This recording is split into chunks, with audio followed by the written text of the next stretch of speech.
Since we'll be departing from this place today, could you please relocate? We'll also cover the $473 monthly loan. With my daughter on the way, we no longer require your assistance. All right then, please take care of everything from now on, I said. Despite the substantial support we provided to our in-laws, they easily shifted their trust to the younger sister. As I packed my belongings at the entrance, I shared something crucial with them. By the way, there seems to be a misunderstanding. The monthly loan repayment is... As I spoke, their faces turned pale in shock. My name is Emily, a 35-year-old office worker. I've been married to Tom for 3 years. We met through a mutual friend who believed we'd be perfect for each other, and that intuition proved correct. Tom and I were drawn to each other from our first conversation. He felt the same, and we started dating. 2 years later, he proposed, and I happily accepted. Our family supported our marriage, and we had a wonderful wedding attended by many. After our honeymoon, we began our life together, sharing household chores and enjoying a peaceful, stress-free life. Tom, having lived alone for a long time, was a great cook, which was a huge help. We cooperated in all household tasks and were grateful for each other's company. 3 years passed in the blink of an eye, and our bond remained as strong as ever. However, a significant event occurred when Tom's father fell seriously ill. We rushed to the hospital, and after a week of tests, he was released. But concerns about a recurrence lingered. Recognizing that they might not handle another emergency, Tom proposed the idea of living together. "What if we lived together with my parents?" he suggested. It was an unexpected proposal, but I agreed. We quickly discussed the idea with our in-laws. "Live together?" Tom's mother inquired. "It's not a bother at all," I reassured her. "Emily and I are worried about both of you." "Thank you, both of you," our in-laws said, teary-eyed and grateful.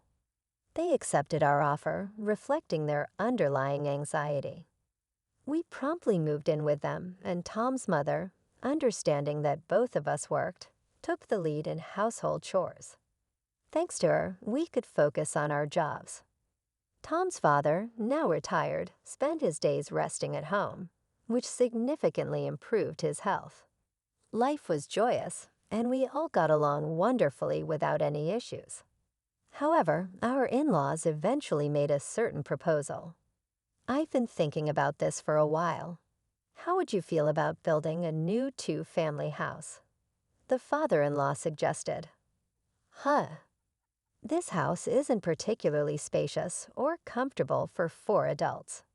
If Tom and Emily have children in the future, it'll be even smaller," the mother-in-law explained. "Considering the future, I've been thinking of building a bigger house where we can live comfortably for the rest of our lives. However, it's not something we can afford with just my savings. We will need to discuss and decide together." Tom and I were surprised by the proposal, but we thought it wasn't a bad idea. While the current in-laws' house wasn't too small, it wasn't particularly spacious or comfortable either. Long-term living there might lead to stress building up between us. Perhaps buying a new house where everyone could live comfortably was a good idea. After discussing it with Tom, we decided to go along with his father's proposal. Subsequently, the 4 of us visited real estate agencies to explore various properties. We considered making the house barrier-free for our in-laws and ensuring there were plenty of rooms for future children. Ideally, the new house should be in a safe area, close to both the hospital and a train station, with easy access to grocery stores. Considering everyone's requirements, it seemed like it might be pricey. However, if we were going to live there for the rest of our lives, we didn't want to compromise too much. Every family member felt the same way. So with determination, we decided to build our dream house, even if it cost a lot. After some time, our new home was finally completed. The exterior and interior were both new and beautiful, lifting our spirits just by looking at it. This is really amazing. I can't be sick anymore. I want to stay healthy and live here for as long as possible. The in-laws expressed their joy. My husband and I were equally excited, realizing that this would be the house we would live in for the rest of our lives. Even when we have kids, I want to play catch in the garden and have barbecues, Tom said. That sounds great. Let's make lots of family memories here, I replied, overflowing with excitement and joy. Living in the house turned out to be truly comfortable, and it felt like the pinnacle of happiness. Being in such a lovely home made me even more enthusiastic about my work, which subsequently went very smoothly.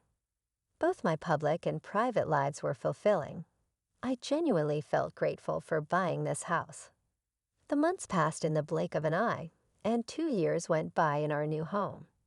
We continued to have a good relationship with our in-laws, as always, believing that the days ahead would be filled with happiness. However, in this seemingly perfect life, something unexpected happened. It occurred when my sister-in-law and her husband visited our new house. Wow, this really is a nice house. It's not fair that only you guys get to live here, she said. What are you talking about? We discussed and decided to buy this house with our parents, I replied, confused. I can't help but feel envious. It feels like you're living beyond your means, she remarked. The sister-in-law often visited during holidays, and every time she would express her envy and accuse us of being unfair. We've been paying the mortgage for this house, and it's quite a hefty amount every month. We're living within our means and earning enough to afford it, so there's no reason for her to complain. I thought to myself, if we were to live here with the in-laws, it would be so much fun, don't you think, she added. But can you even afford the mortgage for this house? I asked, exchanging a glance with my husband. It seemed like the sister-in-law just blurted out these words without much thought. However, her careless comments started to sway my in-laws' hearts. It would be lovely if Canna could move in and live here together, my mother-in-law said. Yes, it would liven things up, my father-in-law agreed. Hey, what are you two talking about? Haven't we been living together all this while? I asked, feeling unsettled. Oh, come on, I was just saying, my sister-in-law laughed. Exactly, there's no need to panic, right? Haha, the in-laws tried to brush it off, but it was evident that they were enticed by the idea of living with my sister-in-law. The in-laws seemed to have a particular affection for her, even more so than for Tom. She has delicate features and looks like a doll. Being 4 years younger than Tom and born when the in-laws were older, they doted on her even more. This pampering led her to become quite spoiled, and Tom had to deal with her demanding nature. Having heard all this from Tom, I was always wary of my sister-in-law. For a while after we got married, Tom and I were caught off guard because she didn't seem to be giving us any trouble. However, recently, she had been increasingly eyeing our new house. It seems she frequently visits during the day when we're at work. Oh, Emily, you're back. I'll be leaving now, she said one day when I returned home. Huh, I wish you'd stay a bit. When the sister-in-law left, she seemed to want to stay longer. But Tom and Emily might find it inconvenient, she remarked. I don't think it's a nuisance, I replied, trying to keep things light. You might say that, but it's evident in your eyes and behavior. Unwanted guests should leave quickly. See you, Mom and Dad. Take care, she said before leaving. When the sister-in-law left, the in-laws were visibly upset. Though they didn't voice their feelings, their expressions and body language spoke volumes. Feeling out of place, I usually retreated to my room after work. When Tom came home, we would head to the living room for dinner, but the atmosphere at the dinner table grew tense, with longer silences. Tom began to notice the change and started to realize the sister-in-law was the cause. Around the time our relationship with the in-laws started to deteriorate, the sister-in-law finally made her move. One holiday, Tom and I went shopping in the morning. When we returned, we saw unfamiliar shoes at the entrance. We exchanged glances, wondering if something was amiss. Then the mother-in-law approached us. "You're finally back. We need to talk." Her tone was different from usual. As we entered the living room, the sister-in-law and her husband were sitting there. "Ah, you're finally here," she said with a smug expression. "Kana, what's going on?" I asked, feeling uneasy. "From today, we'll be living here. So please leave," she declared confidently. Tom and I were taken aback by her sudden declaration. What is she thinking? I thought, stunned. "Hold on, it's ridiculous to say that all of a sudden," Tom interjected. "It's not sudden. We've discussed this with Mom and Dad for a long time," she replied confidently. "Is it true?" Tom asked, turning to his parents. We knew the in-laws had been swayed by the sister-in-law's words, but we had no idea things had progressed this far. "Kana and her husband said they'll take care of us from now on," my mother-in-law said. "I'll do the housework and even care for you when needed. Please rely on us, Mom and Dad. If our daughter is here, we don't need you anymore." A daughter-in-law who doesn't do housework or have children is no match for Kana, she continued. I was deeply hurt by her words, feeling a sharp sting from the comparison.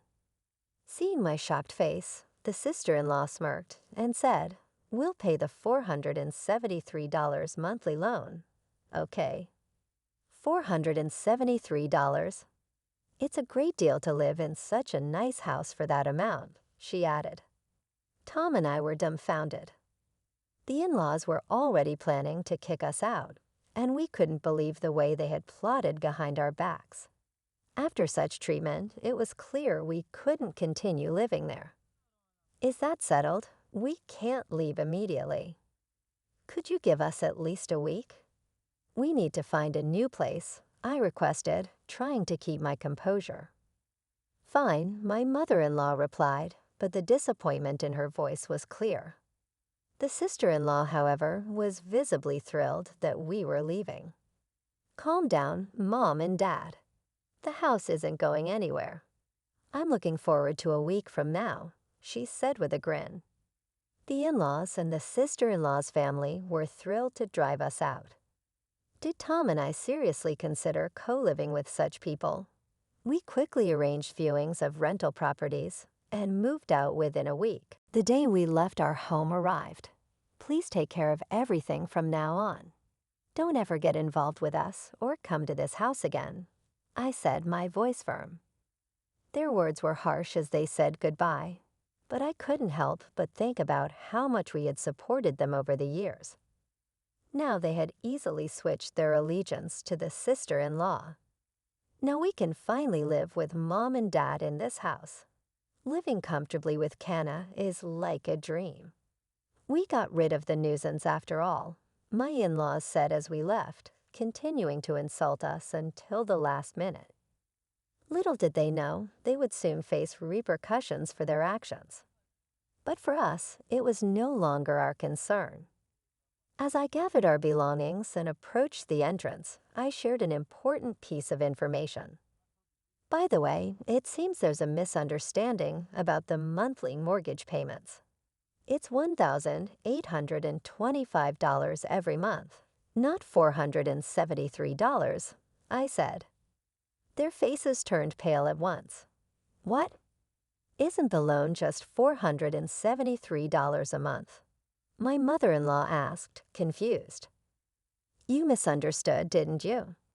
This house is under Dad's name, so the loan is contractually agreed to be paid through a debit from his account. Tom and I were planning to live here for the rest of our lives, so we told him he wouldn't have to pay. We've been bearing all the costs. I was transferring $473, and Emily was transferring $1,352 to his account every month, Tom explained. I guess Dad only remembered how much Emily was putting in, he added. We also split the living expenses equally. Our parents never checked the details and assumed it wasn't a significant amount, I continued. The in-laws were in shock. No way. We can't pay $1,825 a month. We can't even cover the living expenses on top of that. My mother-in-law cried. How can Emily afford to contribute so much? She asked. I don't know how you perceive me, but I'm a department head at a major corporation. I earn quite a lot, I replied calmly. Emily earns much more than I do, Tom added, further shocking them. Well, we've decided to cut ties with you, so it's up to you to support our parents from now on, Tom said firmly. Wait, we were wrong. Let's live peacefully together like before, okay, my mother-in-law pleaded. Mom and Dad, are you planning to abandon us? Canna asked, panicked. You guys can repay the loan, can't you? If that's the case, shouldn't you live with those who can? Tom replied coldly. But Dad told me the loan was only $473. That's why we came here. We've already canceled our previous house.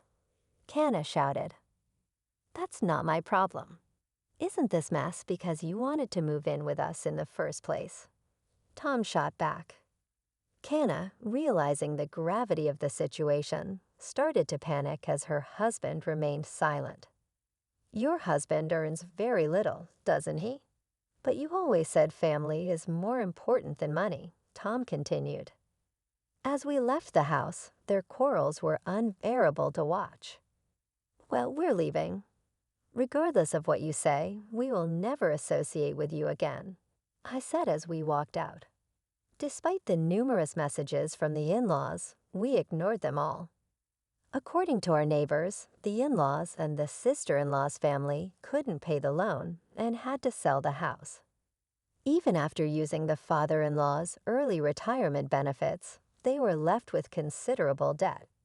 Sadly, they now live in a cheap, small apartment, all working full-time and part-time jobs to repay their debts. Canna's husband, unwilling to bear the burden, ran away.